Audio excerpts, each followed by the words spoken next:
Doctor GM Hegde ಅವರಿಂದ ಚಿಂತನ.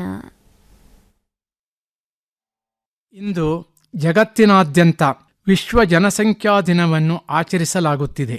ಏರುತ್ತಿರುವ ಜನಸಂಖ್ಯೆಯಿಂದಾಗಿ ಆಗುವ ಸಮಸ್ಯೆಗಳ ಚಿಂತನೆ ನಡೆಸಲು ವಿಶ್ವರಾಷ್ಟ್ರ ಸಂಸ್ಥೆ 1987ರಿಂದ ವಿಶ್ವ ಜನಸಂಖ್ಯಾ ದಿನವನ್ನು ಆಚರಿಸುತ್ತಲಿದೆ.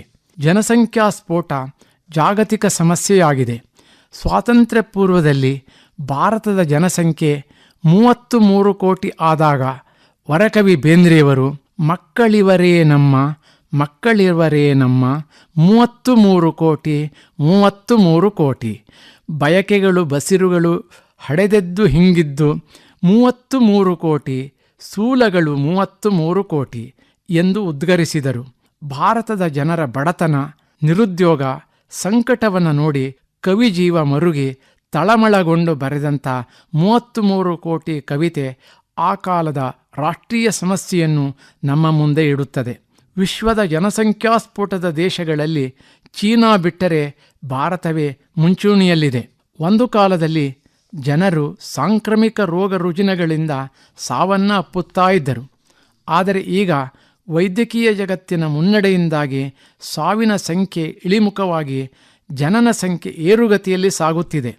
ಜನಸಂಖ್ಯೆಯ ಹೆಚ್ಚಳದಿಂದ ದೇಶ ಸಮಸ್ಯೆಯ ಸುಳಿಯಲ್ಲಿ ಸಿಲುಕಿಕೊಳ್ಳುತ್ತಿದೆ. ಜನಸಂಖ್ಯೆ ಹೆಚ್ಚಾದರೆ ಆಹಾರ, ನೀರು, ವಸತಿ, ಉದ್ಯೋಗ ಸಿಗದೆ ದೈನಂದಿನ ಜೀವನ ನಿರ್ವಹಣೆಗೆ ತೊಂದರೆಯಾಗುತ್ತದೆ. ಪ್ರತಿಕೂಲ ಪರಿಸ್ಥಿತಿಯಲ್ಲಿ ದೇಶ ಆರ್ಥಿಕವಾಗಿ ಬಡವಾಗುತ್ತದೆ. ಜನಸಂಖ್ಯೆಯ ಹೆಚ್ಚಳ ದೇಶದ ಅಭಿವೃದ್ಧಿಗೆ ಮಾರಕವಾಗಿದೆ. ನಿರ್ದಿಷ್ಟವಾದ ಅಂಕೆಸಂಖ್ಯೆಗೆ ಅನುಗುಣವಾಗಿ ನಿರ್ದಿಷ್ಟ ಸಮುದಾಯದಲ್ಲಿ ಜನಸಂಖ್ಯಾ ಸ್ಫೋಟ ಆಗುತ್ತಿರುವುದು ಗಮನಕ್ಕೆ ಬರುತ್ತಿದೆಯಾದರೂ ಪ್ರಜಾಪ್ರಭುತ್ವ ರಾಷ್ಟ್ರದಲ್ಲಿ ಯಾರೂ ಏನನ್ನೂ ಮಾಡಲಾಗುವುದಿಲ್ಲ.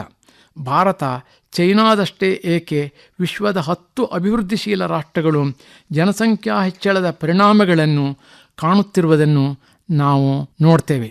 ಕೈಗಾರಿಕೋದ್ಯಮಗಳು ಹಿನ್ನಡೆಯನ್ನು ಅನುಭವಿಸುತ್ತಾ ಇವೆ.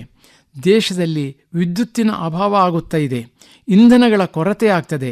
ಸಾರಿಗೆ ಸಂಪರ್ಕ ವ್ಯವಸ್ಥೆ ದುಸ್ತರವಾಗ್ತದೆ. ಕೃಷಿ ಪ್ರಧಾನವಾದಂಥ ಭಾರತದಲ್ಲಿ ಉದ್ಯೋಗ ಸಮಸ್ಯೆಗಳು ಎದುರಾಗುತ್ತಿವೆ. ನಗರಗಳು ಮತ್ತು ಗ್ರಾಮೀಣ ಭಾರತದಲ್ಲಿ ದೊಡ್ಡ ಕಂದಕ ನಿರ್ಮಾಣವಾಗಿದೆ. ಜನಸಂಖ್ಯೆ ಹಳ್ಳಿ ಪಟ್ಟಣಗಳೆರಡರಲ್ಲೂ ಏರುತ್ತಿರುವಾಗ ರಾಷ್ಟ್ರೀಯ ಸಮಸ್ಯೆಗಳನ್ನು ಪರಿಹರಿಸಲು ಯಾವ ಸರ್ಕಾರಕ್ಕೂ ಸಾಧ್ಯವಾಗದ ಪರಿಸ್ಥಿತಿ ನಿರ್ಮಾಣವಾಗಿದೆ. ಜನಸಂಖ್ಯೆ ಹೆಚ್ಚಳದಿಂದ ನಿರುದ್ಯೋಗ ಸಮಸ್ಯೆ ಉಲ್ಬಣಿಸಿದೆ. ಇದರಿಂದ ಮಾನವ ಶಕ್ತಿ ಅಪವ್ಯಯವಾಗುತ್ತಿದೆ. ಪ್ರಪಂಚದಾದ್ಯಂತ ಹವಾಮಾನ ವೈಪರೀತ್ಯಗಳು ಉಂಟಾಗುತ್ತಿರುವಾಗ ಯಾರೂ ಏನನ್ನೂ ಸಾಧಿಸಲು ಸಾಧ್ಯವಾಗುತ್ತಿಲ್ಲ. ಜನಸಂಖ್ಯಾ ಸ್ಫೋಟವನ್ನು ತಡೆಯುವುದೊಂದೇ ಇದಕ್ಕೆ ಪರಿಹಾರವಾಗಿದೆ. ಜನಸಂಖ್ಯಾ ಶಿಕ್ಷಣದ ಬಗ್ಗೆ ಸರ್ಕಾರಗಳು ಎಷ್ಟು ಒತ್ತು ಕೊಡಬೇಕಾಗಿತ್ತೋ ಅಷ್ಟು ಮಾಡದೇ ಇರುವುದರಿಂದ ಸಮಸ್ಯೆ ಉಲ್ಬಣಿಸುತ್ತಾ ನಡೆದಿದೆ. ಜನಸಂಖ್ಯಾ ಸ್ಫೋಟದ ವಿರುದ್ಧ ಜನಾಂದೋಲನ ರೂಪುಗೊಳ್ಳುವ ಅವಶ್ಯಕತೆ ಇದ್ದು ರಾಷ್ಟ್ರ ನಾಯಕರು ಈ ಬಗ್ಗೆ ಚಿಂತಿಸಬೇಕಾಗಿದೆ. ಭಾರತದ ಭವಿಷ್ಯ ಉಜ್ವಲವಾಗಬೇಕಾದರೆ ಕಷ್ಟಪಟ್ಟು ಗಳಿಸಿದಂಥ ಸ್ವಾತಂತ್ರ್ಯದ ಸಾರ್ಥಕತೆಗೆ ಉತ್ತಮ ಪರಿಸರ, ಶಿಕ್ಷಣ, ನೀರು, ವಸತಿ, ಆರೋಗ್ಯ ಹೀಗೆ ಮೂಲಭೂತವಾದ ಎಲ್ಲ ಅಗತ್ಯಗಳನ್ನು ಪಡೆಯುವುದಕ್ಕೆ ಜನಸಂಖ್ಯಾ ಸ್ಫೋಟವನ್ನು ತಡೆಯುವ ವಿಧಾಯಕ ಕಾರ್ಯಕ್ರಮಗಳನ್ನು ಸರ್ಕಾರ ಮತ್ತು ಸಾರ್ವಜನಿಕರ ಸಹಕಾರದಿಂದ ಸಾಧ್ಯವಾಗಿಸಬೇಕು.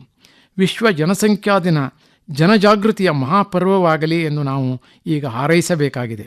ಪೋರ್ಟ್ರಂಡ್ ರಸೆಲ್ ಎಂಬ ತತ್ವಜ್ಞಾನಿ ಜಾಗತಿಕ ಸಮಸ್ಯೆಗಳನ್ನು ಸೌಹಾರ್ದಯುತವಾಗಿ ಬಗೆಹರಿಸಲು ವರ್ಲ್ಡ್ ಗವರ್ಮೆಂಟ್ ಅಂದರೆ ಜಾಗತಿಕ ಸರ್ಕಾರ ಸ್ಥಾಪಿಸುವಂತಾಗಬೇಕು ಎಂದು ಹೇಳಿದ್ದಾರೆ.